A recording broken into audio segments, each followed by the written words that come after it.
Can video games be good for your brain?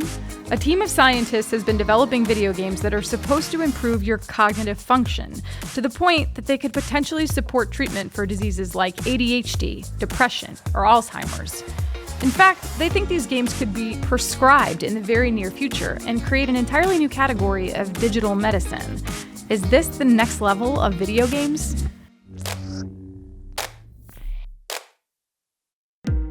This is Neuroscape. It's a lab at the University of California, San Francisco, and it's where I spent the better part of a day playing games that could someday be prescription video games. Led by neuroscientist Adam Ghazali, the team at Neuroscape is entirely focused on developing and testing games that are designed in some way to impact brain function.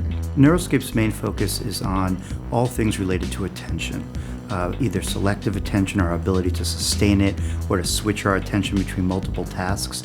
And these abilities decline as we get older.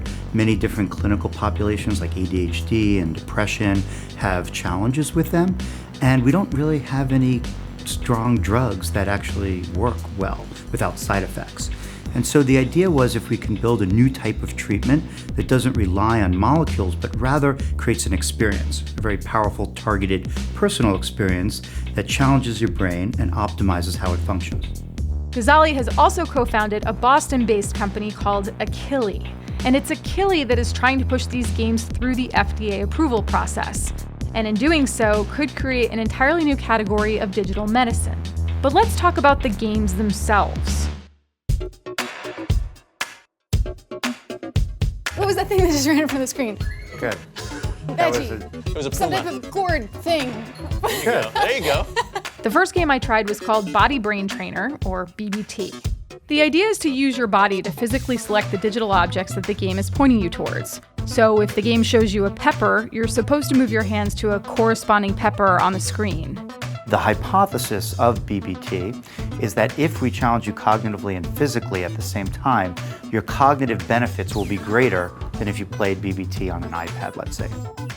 Veggie. No.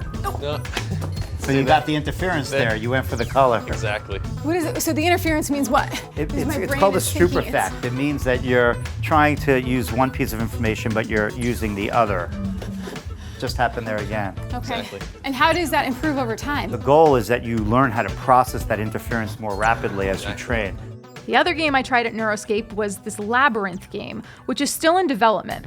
It's a virtual city game, and you see stuff in it like a Starbucks or a Chase Bank. But at each level, the city changes slightly, testing your ability to navigate a new environment. The goal with this game, according to Peter Ways, is to put demands on the part of your brain's memory system that is destroyed in Alzheimer-type dementias. In your mind, you're laying down a grid of what the town is. And it's that process that is creating connections in the brain that we want to stimulate, keep those cells healthy. I'll be honest, I tried to skip a level in this game and felt pretty disoriented and not a little bit nauseous, but it is still in beta. Neuroscape also has developed a rhythm game for iPad, one that's being used in the study of older adults, to see if becoming rhythmically superior helps you in other areas of brain function, as well as a VR application that lets you watch neurons fire inside a person's brain, in this case, Ghazali's own brain. I'm looking at your brain upside down. Yes. Looks good from there. Thank you. One of Neuroscape's most well-known games is called NeuroRacer, and it's this core technology that's been licensed to Achille, that company I mentioned earlier. Achille has turned this into a game called Project Evo, which the company hopes will be part of a prescribed treatment for children with ADHD. The game is currently in phase 3 clinical trials. The work that Neuroscape is doing is obviously cutting edge and extremely creative in the scientific world and very innovative. And what Achille does is we find that fantastic research and we vet it, we partner with the neuroscientists in a very close way to license and build further what they've created and bring those products through great clinical validation to market as prescribed FDA-cleared products that from a parent to a patient to a doctor are undeniably medicine. So you might be thinking at this point, I've heard of these brain games before, and you're probably thinking of games like Lumosity, or Brain HQ, or Cognifit, which have all claimed to do some variation of the same thing, boost your cognitive abilities. These kinds of brain training games have actually been pretty controversial. Some scientists have argued that there is no compelling scientific evidence to date that training your brain on one type of task can help it with other tasks. In fact, a group of more than 70 scientists and cognitive psychologists argued this in an open letter signed back in 2014. Other scientists say there's a substantial and growing body of evidence that shows certain cognitive training regimens can significantly improve cognitive function. The U.S. Federal Trade Commission has even gotten involved. In 2015, the FTC barred a company called Focus Education from making unsubstantiated claims around its games for kids. And in 2016, the creators of Lumosity ended up having to pay a $2 million fine for deceptive advertising. But those games differ from what Achille is trying to do. They're not FDA approved, for one. Achille, on the other hand, is taking the research from Neuroscape and other scientists and attempting to validate their games. Ghazali says Neuroscape games are also increasingly designed to include both cognitive challenges and physical movement, which is different from sitting and staring at a screen.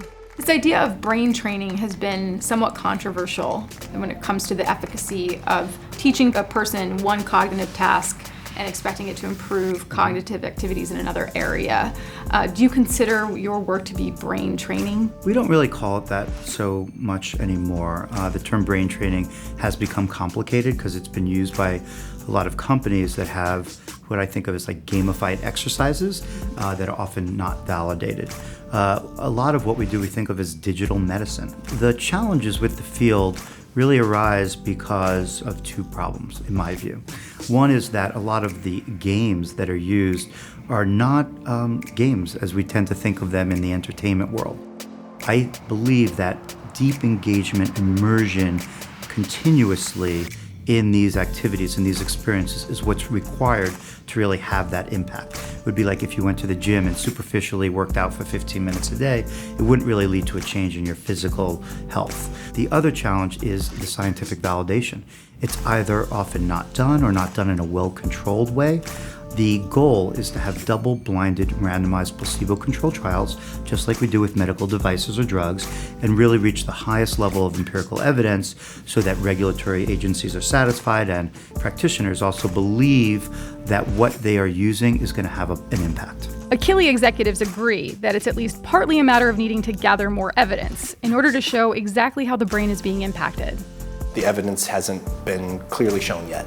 And that's a huge part of what we're trying to do here. We all believe very strongly that that is fully true, and it's just a matter of having the data out there to show it definitively. Hence us going through very long, very expensive, rigorous clinical trials to do this right. It's very hard to do, to really prove things crystal clear, but that's our mission. That's what we want to do.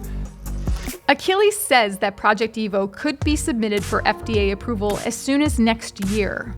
But there could still be a long way to go before it becomes software as medicine.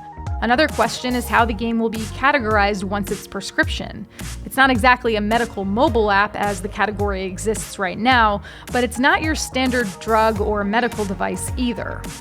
But regardless of whether that happens, games like this one and the ones developed in the Neuroscape lab could be used as biomarkers for future clinical trials, all of which can help us better understand the human brain, if not unlock its mysteries entirely. Do you see a brain? Yep. Oh, no, I don't see. I see a health and safety warning. Okay, I think that's on just. I don't know what that says about your brain, but I do see a health and I safety think that's warning. just an Oculus default. Now I'm in your brain. Yeah, I'm flying you in now.